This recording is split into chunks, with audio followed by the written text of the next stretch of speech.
نحمده ونصلي على رسوله الكريم أما بعد أعوذ بالله من الشيطان الرجيم بسم الله الرحمن الرحيم يا أيها الذين آمنوا بالله ورسوله صدق الله العظيم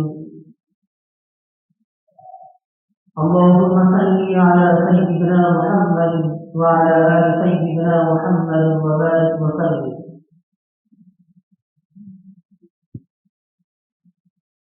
معزز سامعین کرام، قابل قدر بزرگوں، دینی و اسلامی بھائیوں،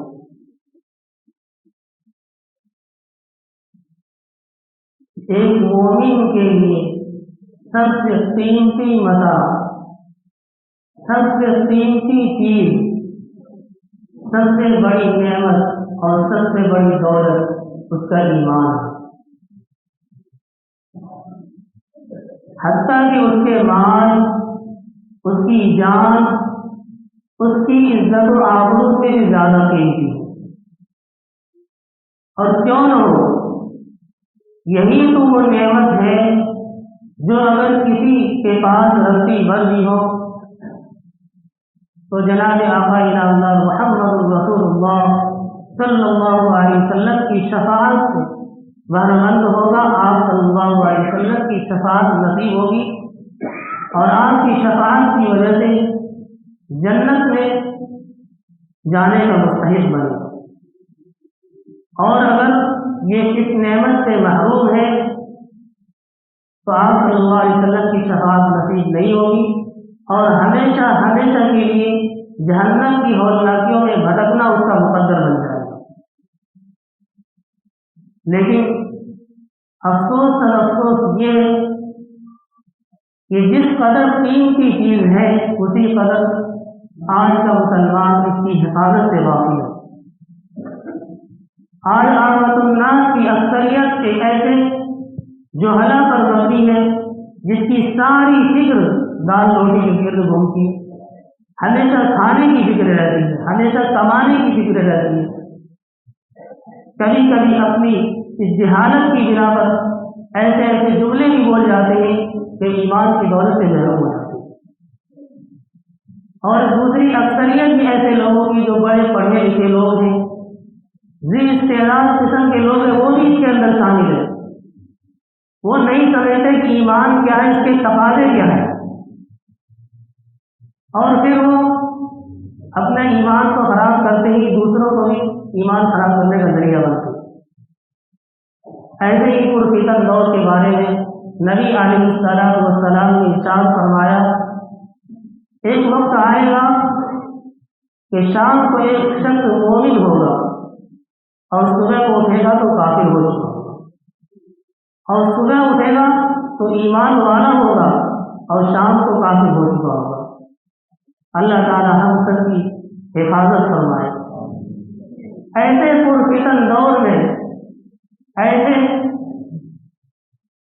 پرفتن دور میں، آزمائشوں کے دور میں، جبکہ ہر طرف سے آزمائش چل رہی ہے، ایسے دور میں ایمان کی حفاظت کا ایک بہترین ذریعہ اللہ والوں کی صحبت، علماء کرام کی صحبت۔ اگر ہم ان کی صحبت کو اختیار کریں گے، اللہ والوں کی صحبت، علماء کرام کی صحبت کو اختیار کریں گے، تو یہ سب سے بہترین ذریعہ ایمان کی حفاظت کا۔ جب ہم ان کے پاس جاتے ہیں تو یہ ہمیں ایمان کی اہمیت کا احساس دل کے اندر پیدا کرتے ہیں اور آنے والے خطروں سے بچاتے ہیں ہمیں، اور ہماری آنے والی جو نسلیں ہیں ان نسلوں سے بھی ہم غافل ہیں۔ ہماری نسلیں آج کہاں چلی گئی؟ ہماری نسلوں کو آج ایمان کے بارے میں کچھ بھی نہیں پتا ہے، کچھ نہیں پتا ہے۔ حالانکہ ایمان سب سے بڑی نعمت ہے، سب سے بڑی دولت ہے۔ یہ کیوں؟ اس لیے کہ ہماری خود کی کمزوری ہے۔ ہم دنیا کی چیزوں کے بارے میں، ایک ایک چیز کے بارے میں جاننے کی کوشش کرتے ہیں کہ کوئی چیز ہم سے چھوٹ نہ جائے، ہر چیز کی جانکاری لیتے ہیں اور اس کو سیکھتے ہیں، لیکن کیا وجہ ہے؟ دین کو ہم نے اتنا آسان سمجھ لیا، اس کو کھیل سمجھ رکھا ہم نے کہ بغیر سیکھے، بغیر جانے، بغیر کسی کے پاس جائے ہمیں ایمان کے بارے میں جانکاری حاصل ہو جائے۔ یہ کتنی بڑی بدقسمتی کی بات ہے، افسوس کی بات ہے۔ دنیا کے کام ہمیں تو بغیر سیکھے نہیں آتا، لیکن دین کا کام ہم یہ سمجھتے ہیں یہ تو ایسے ہی آ جائے گا۔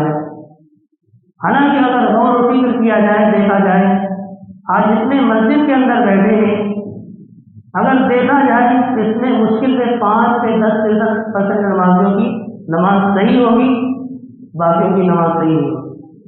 کسی کو الحمد یاد نہیں، کسی کو سورت یاد نہیں، کسی کو ثنا یاد نہیں، کسی کو کچھ بھی یاد نہیں ہے۔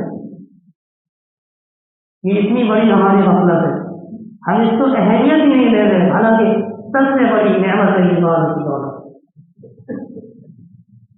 اسلام کی بنیاد کتنی چیزوں پر ہے بتائیے؟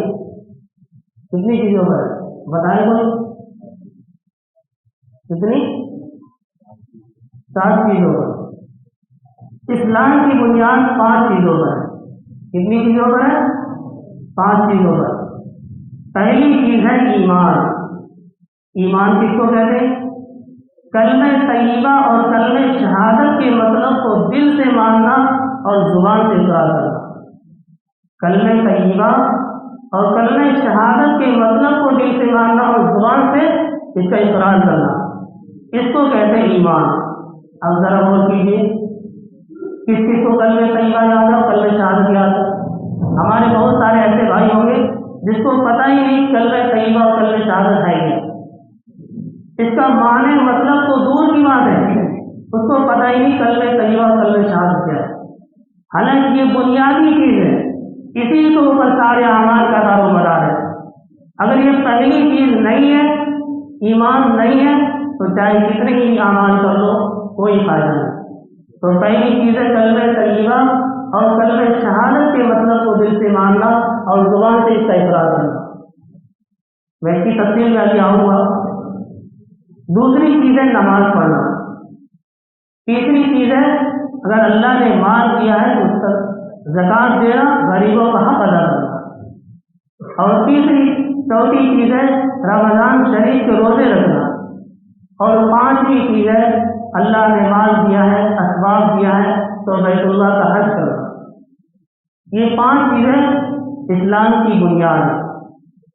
لیکن ان 4 چیزوں کا باقی جو 4 چیزیں ہیں، پہلی چیز کو چھوڑ کر، ایمان کو چھوڑ کر، باقی جو 4 چیزیں وہ ایمان نہیں کہلاتی۔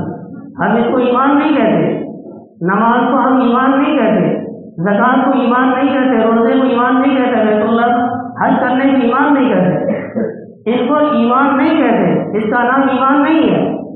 یہ اسلامی اعمال کہلاتے ہیں، یہ اسلامی اعمال ہے۔ اس کا تعلق اعضاء جوارح سے ہے، انسان کے عمل سے ہے۔ اگر پہلی چیز ہے اور پہلی چیز کا تعلق جو ایمان ہے اس کا تعلق دل سے ہے، دل سے ہے اس کا تعلق، اس میں کرنے کا کوئی دخل نہیں ہے۔ لیکن باقی جو 4 چیزیں ہیں، نماز، روزہ، حج، زکوٰۃ وغیرہ، اس کو کرنے سے تعلق ہے، دل سے کوئی تعلق نہیں اس کا۔ اس لیے پہلی چیز کا ہونا بہت ضروری ہے، کلمہ طیبہ اور کلمہ شہادت کے مطلب کو دل سے ماننا اور زبان سے اس کا اقرار کرنا، یہ ضروری ہے۔ اگر آپ کے پاس پہلی چیز ہے یعنی ایمان کی دولت ہے، اللہ کو مانتے، رسول کو مانتے، کتابوں کو مانتے، اور آپ کا عقیدہ درست ہے، آپ باقی 4 چیزیں نہیں کرتے، نماز نہیں پڑھتے، روزہ نہیں رکھتے، حج نہیں کرتے، زکوٰۃ نہیں کرتے، کوئی بھی اعمال نہیں کرتے، لیکن آپ کے پاس یہ چیز ہے، اللہ کو مانتے، رسول کو مانتے، پیغمبروں کو مانتے اور کتابوں کو مانتے، ان سب چیزوں کو مانتے، لیکن نماز نہیں پڑھتے، روزہ نہیں رکھتے، حج نہیں کرتے، زکوٰۃ بھی کچھ بھی نہیں کرتے، تب بھی چلے گا۔ اللہ تعالیٰ ایمان کی بدولت کسی نہ کسی دن آپ کو جہنم سے نکال کر آپ کو جنت کے اندر داخل کر دیں۔ لیکن اس کا الٹا لے لیجیے، اس کا الٹا ایمان ہی نہیں ہے، اللہ کو مانتے ہی نہیں، نبی کو مانتے نہیں، باقی نماز پڑھتے ہو، روزہ رکھتے ہو، باقی سارے اعمال کرتے ہیں، لیکن اللہ کو مانتے، تو اب بتائیے کیا فائدہ ہے اس کا؟ تو پہلی چیز جو بنیادی چیز ہے وہ ایمان ہے۔ کلمہ طیبہ اور کلمہ شہادت کے مطلب کو دل سے ماننا اور زبان سے اس کا اقرار کرنا بہت بڑی نعمت ہے اللہ کی. ہمیں یہ چاہیے کہ اس کے بارے میں جانیں اس کا تقاضا کیا ہے اور اس کے اوپر عمل کریں. اللہ تعالی ہم تمام مسلمانوں کو ایمان کی اہمیت کو سمجھنے کی توفیق نصیب فرمائے.